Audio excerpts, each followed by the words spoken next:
sejam bem-vindos ao nosso podcast sobre saúde.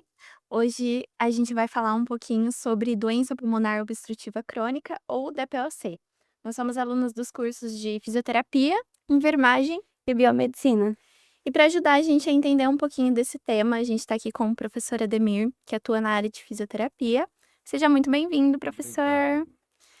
E para começar, então, a gente queria que você se apresentasse brevemente, falasse um pouquinho sobre a sua área de atuação. Ok, meu nome é Ademir, eu sou professor, tá, dou aula de fisiologia, dou aula de cardiopneumo na instituição Unifama, dou aula no Instituto NSG, que é um instituto de pós-graduação, e sou fisioterapeuta intensivista sênior da Santa Casa de Maringá, tá. Então já tô com 10 anos na área, eu sou velhinho nessa parte. Então, para a gente começar então sobre a DPOC, a gente queria, entender o que que é a doença e por que que ela é considerada um problema tão importante para a saúde A pública. DPOC, ela é uma doença obstrutiva crônica, tá? Ela gera muito impacto para a saúde, muito impacto para o SUS. Então, nós estamos falando de uma patologia que ela é crônica, ela acomete anualmente aí mais ou menos 200.000 internações no SUS. Isso é muita coisa para o SUS, tá? A cada ano, mais ou menos 15 milhões de novos casos. Nós só não temos novos casos confirmados pela quantidade de espirometria que não é feito. Então, se você fizesse espirometria em mais pacientes, com certeza nós teríamos uma porcentagem muito maior. Hoje aí na saúde nós temos uma média de 15% da população, alguns estudos trazem até 17% da população com a doença, tá. Então é uma doença inflamatória, uma doença crônica que inflama os brônquios. E com isso a gente tem uma limitação à entrada e saída do ar. A gente pesquisou bastante sobre a doença e a gente viu que é uma das principais causas de morte no Brasil. Segundo o Datafolha, se eu não me engano, acho que tem de 39 a 43 mil casos de morte por ano no É Brasil. a quinta maior causa de morte no Brasil é a doença pulmonar obstrutiva crônica. Uhum. E o tabagismo ele é apontado como o principal causa da doença, né. Como que o cigarro ele afeta os pulmões e contribui para o desenvolvimento da DPOC? Tá, o cigarro, ele tem toxinas, Sim. tá, muitas toxinas. E essas toxinas, a hora que ela entra pela nossa via respiratória, nós temos algo tóxico, algo quente, tá, que vai passando pelas nossas vias aéreas e sentido ao pulmão. E por onde ela passa, ela vai causando um estrago, tá. Então essa toxina gera um processo inflamatório, esse processo inflamatório com o tempo vai fazer uma remodelação de toda a via aérea, tá. Nós temos células, né, células ciliares no nosso corpo, que são responsável por retirar, digamos que retirar o muco lá do fundo do pulmão e fazer com que esse muco suba. Então essas células elas acabam sendo mortas.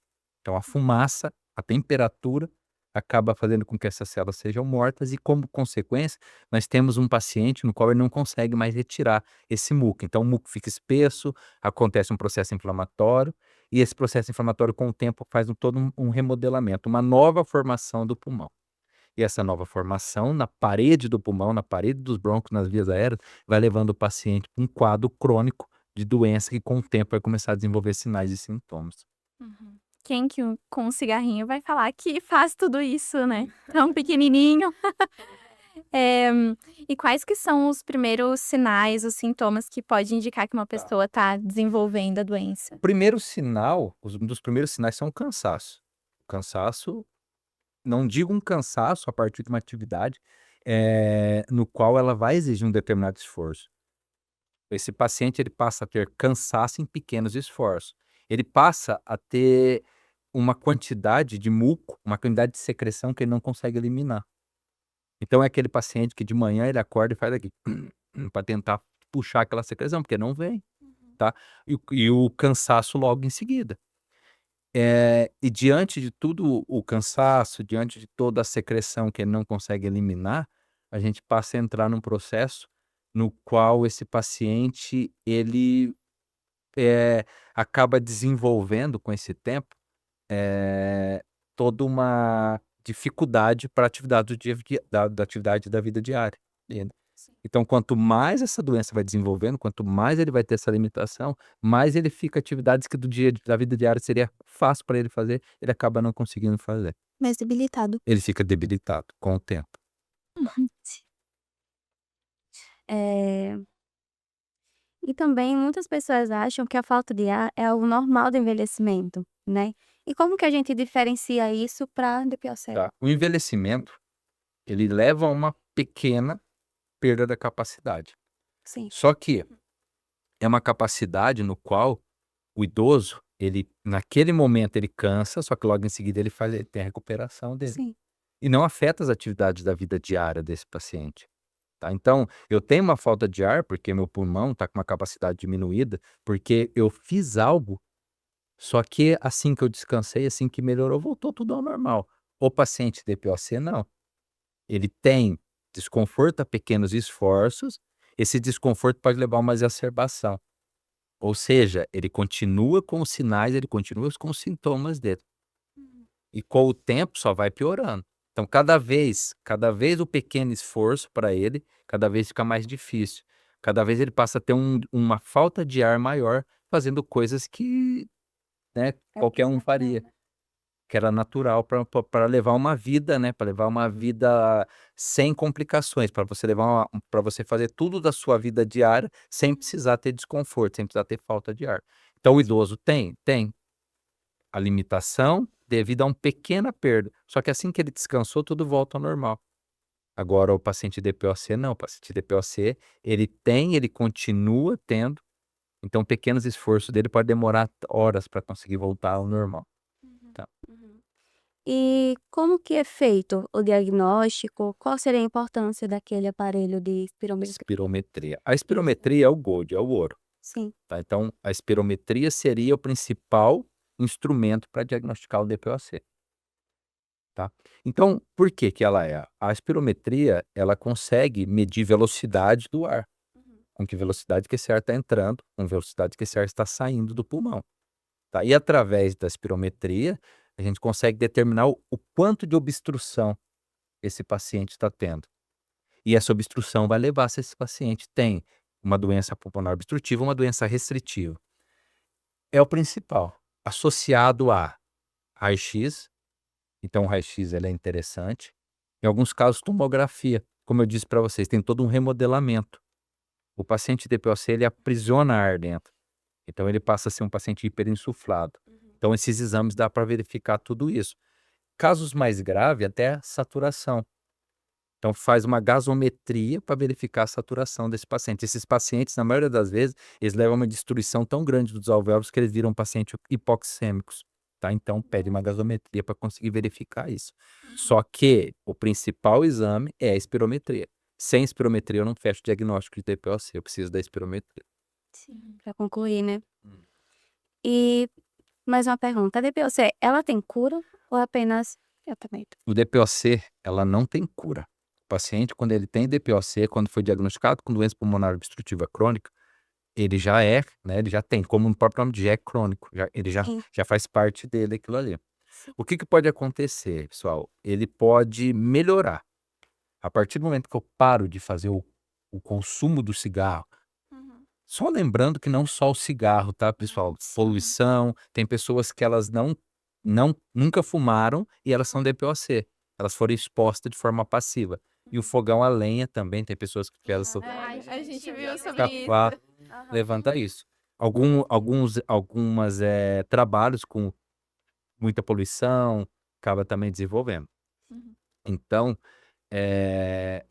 outros, né, então eu preciso eliminar. Se o meu problema é cigarro, eu preciso tirar o cigarro, parar de consumir o cigarro e levando uma vida, né, regrada, uma vida equilibrada, longe desses empecilhos que pode fazer com que exacerbe novamente, tá.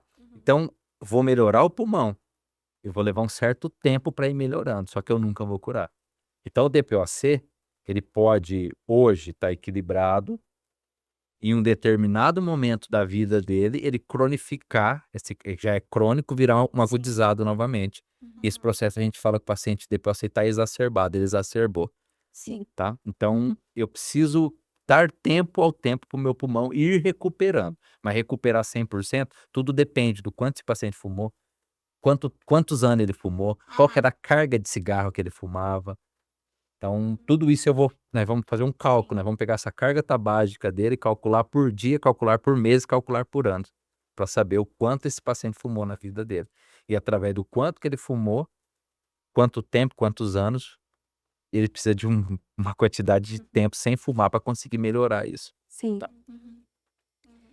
E qual seria o papel dos medicamentos, como os broncodilatadores, por exemplo? O principal medicamento para o DPOC, né, para melhorar as crises de DPOC, é o broncodilatador. Só que nós temos que lembrar o seguinte, né, estamos falando de um paciente que ele tem uma restrição a fluxo, ele tem um processo inflamatório também. Então vamos falar do principal, broncodilatador. Se ele tem uma limitação de fluxo, de entrada e saída de ar, né, na DPOC mais saída de ar do que entrada de ar, o broncodilatador faz com que esses brônquios aumentem o calibre. Então, quando ele aumenta o calibre, o ar sai mais fácil. Então, o ar não fica aprisionado, tá? Então, essa é a principal função do broncodilatador. Broncodilatador associado a um corticoide, que vai atuar diretamente no processo inflamatório. Então, diminui o processo inflamatório. Se diminui o processo inflamatório, eu também tenho uma recuperação, uma saída de ar mais fácil dos meus brônquios. Sim. Tá? Então, o principal, eu uso o broncodilatador para dilatar os brônquios. Com a dilatação do brônquio, o ar consegue sair. Não tem facilidade. com mais facilidade. Não vou ter um bloqueio, uma obstrução impedindo a saída de ar. Sim. Professor, além dos medicamentos, qual a importância da fisioterapia no controle da doença? Tá. A fisioterapia ela tem um papel primordial no paciente DPOC. Então, a fisioterapia, eu vou conseguir melhorar com esse paciente a capacidade pulmonar dele. Eu preciso melhorar a capacidade pulmonar. Sim. Melhorando capacidade pulmonar, eu consigo fazer com que esse paciente consiga eliminar aquele ar que está preso lá dentro. Sim. Então, a fisioterapia consegue atuar em toda essa parte. Eu consigo atuar na melhor das atividades da vida diária desse paciente. Melhorando o quê? Condicionamento cardiorrespiratório dele, tá? Então, sempre lembrando que o coração também sofre impacto no DPOC. Como eu tenho um pulmão que ele fica hiperinsuflado, ele vai espremendo o coração ali no meio. E esse paciente, como ele passa a cada vez desenvolver, conseguir, né, manter uma atividade da vida diária, cada vez o condicionamento físico dele fica pior, então eu preciso trabalhar todo esse processo com ele. Então eu preciso trabalhar um condicionamento respiratório, um condicionamento muscular e um condicionamento cardíaco com esse paciente. Então a fisioterapia consegue atuar em tudo isso. Então a fisioterapia está como principal função fazer com que esse paciente volte ou amenize o impacto negativo sobre a vida dele. Sim. Tá? Então eu preciso fazer com que esse paciente leve a vida diária dele da melhor forma possível, sem comprometimento. Sim. Tá. E parar de fumar realmente pode melhorar a evolução da doença, principalmente aquelas pessoas que fumam há muito tempo? Olha, esse já é o principal é o principal medicamento, que é parar de fumar. Sim. Então se eu fumo, se eu não parar de fumar, eu não vou tirar, né, eu não vou conseguir tirar o principal fator. É como se eu tivesse, pensa em o seguinte, é como se eu tivesse um machucado, uma ferida, e todo dia eu fosse lá e raspasse ele. Ele nunca vai melhorar. Ele vai cicatrizando, ele vai criando fibrose, ele vai criando todo dia uma fibrose nova, um tecido novo, só que eu vou lá e tiro. E daí quando eu tiro, ele gera um processo inflamatório novamente. E é isso que o cigarro faz. Então o cigarro, com o tempo, ele só vai contribuindo para a piora. Quando eu paro de fumar, eu tirei o agressor. Eu agora retirei o agressor, Sim. preciso dar tempo ao tempo para ir recuperando. Tá? Então, como dar tempo ao tempo? Fisioterapia, medicação, entre outros fatores, Sim. e esperar com que esse pulmão vai melhorando. Aos poucos, Aos né? Todo um poucos. conjunto. Tudo um conjunto, não tem como. O DPOC não, só um fator não consegue fazer com que haja uma melhora, precisa ter várias e várias. Então, vocês vão ver que o DPOC a gente trabalha com uma equipe multidisciplinar, no qual eu tenho o enfermeiro atuando, o médico atuando, o biomédico atuando, o fisioterapeuta atuando, e a psicologia também entra com grande impacto aí para ajudar. Com certeza. Para finalizar, qual mensagem o senhor deixaria para a população sobre a prevenção e o diagnóstico precoce da DPOC? O principal mensagem é para de fumar. Posso perceber. Porque hoje em dia, temos um outro problema, são os vapers, são cigarros eletrônicos, É. tá? Então, também vai levar para esse lado. ainda é muito recente, mas já existem vários estudos que estão, né, comprovando o quanto está prejudicando o pulmão. Então, primeiro fator, não fume. Retirar tudo que for agressor. Sim. Então, se eu agora que eu já sei que a fumaça também contribui, fogão a lenha eu preciso evitar, cigarro eu preciso cortar, e cortar vapors, cortar narguilé, cortar tudo que tiver, tudo que for antifisiológico para o nosso corpo ter que ser cortado. Tá? Foi na A hora. partir do momento que eu vou cortar isso, aí eu posso começar a falar numa melhora. Então, o principal componente para que eu consiga melhorar é parar de fumar. Assim que eu parar de fumar, eu posso começar a pensar numa atividade física, que vai te ajudar muito, tá? Começar a pensar, trabalhar corpo e mente, a mente também precisa estar muito boa para isso.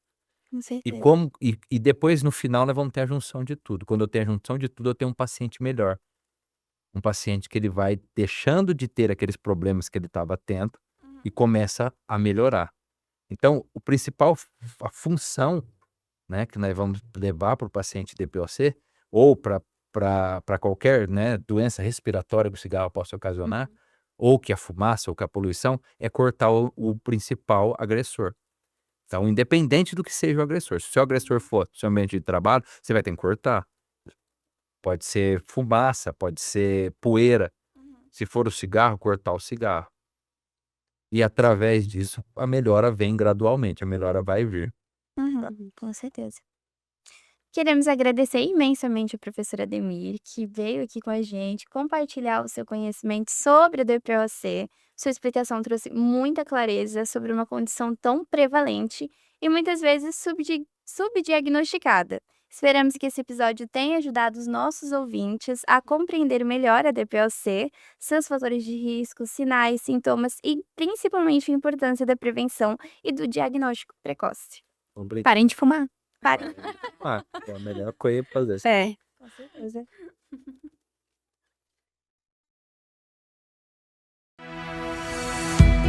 Crescer é mais do que estudar. É viver uma jornada que transforma o seu futuro com propósito, cuidado e inovação. Na Unifama, você escolhe o seu jeito de aprender: presencial, semipresencial ou EAD. Aqui o aprendizado acontece na prática, em um campus com mais de 32 hectares a poucos minutos do centro de Maringá. Um ambiente completo com laboratórios modernos, estrutura integrada e tudo o que você precisa em um só lugar.